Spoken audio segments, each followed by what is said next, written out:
လူတကာရဲ့အမြင်မှာတော့အာလီယန်ဟာလောကကြီးကိုဓာတ်တလက်နဲ့ပတ်မွေနေတဲ့အပျော်ဆုံးအလန်းဆုံးဓာတ်သမားကြီးပေါ့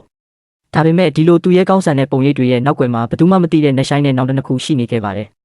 အာလီယန်ရဲ့ပထမဆုံးနောင်တကတော့ချီကျင့်ချွန်းတည်ဆုံသွားတာပါပဲ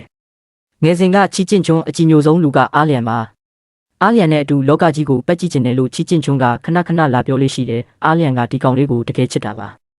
သူကချီကျင့်ချွန်းရဲ့စာပေပညာအရေးချင်းကိုမြင်နေတော့ငါနောက်လိုက်ပြီးတက်ဖြတ်နေတာထက်စာဖတ်တာကပိုအကျိုးရှိမယ်လို့ဒါကြောင့်မင်းနည်းနည်းကြီးလာမှသွားကြတာပေါ့ဆိုပြီးရေမောကညင်းခဲ့တယ်ဒါပေမဲ့အဲ့ဒီကတိကနောက်ဆုံးနှုတ်ဆက်စကားဖြစ်သွားမယ်လို့သူမထင်ခဲ့ဘူးပညာရှင်အချင်းချင်းအငင်းပွားမှုတွေကြားမှာချီကျင့်ချွန်းတို့တပည့်တတိုက်ကွဲကွာကုန်ပြီးအာလီယန်လည်းပြစ်ဒဏ်အနေနဲ့ဓာတ်တိုင်းမျိုးရိုးစီအပိုးခံလိုက်ရတယ်အဲ့ဒီမှာနတ်ဆိုးတွေကိုအပြတ်တက်နှိမ်နှင်းပြီးဆိုတဲ့စာလုံးကြီးကိုမျိုးရိုးပေါ်မှာထွင်းထုပြီးနာမည်ကြီးနေချိန်မှာပဲသူအချစ်ရဆုံးကောင်လေးချီကျင့်ချွန်းတည်ဆုံသွားပြီဆိုတဲ့သတင်းကိုကြားလိုက်ရတဲ့အခါအာလီယန်တယောက်ရောက်ရက်ခတ်သွားပါတော့တဲ့အာလီယန်ရဲ့ဒုတိယမြောက်နောင်တကတော့စိတ်ထားကောင်းလာတဲ့တရေမလေးတယောက်ကိုမကယ်တင်နိုင်ခဲ့တာပါသူမဟာတရေမတကောင်ဖြစ်ပေမဲ့လူသားတွေထက်တောင်ပိုပြီးဖြူစင်ရိုးသားခဲ့သူပါဒါပေမဲ့လောကကြီးရဲ့ရက်စက်မှုတွေနဲ့ကံကြမ္မာရဲ့အလှည့်အပြောင်းကြမှာ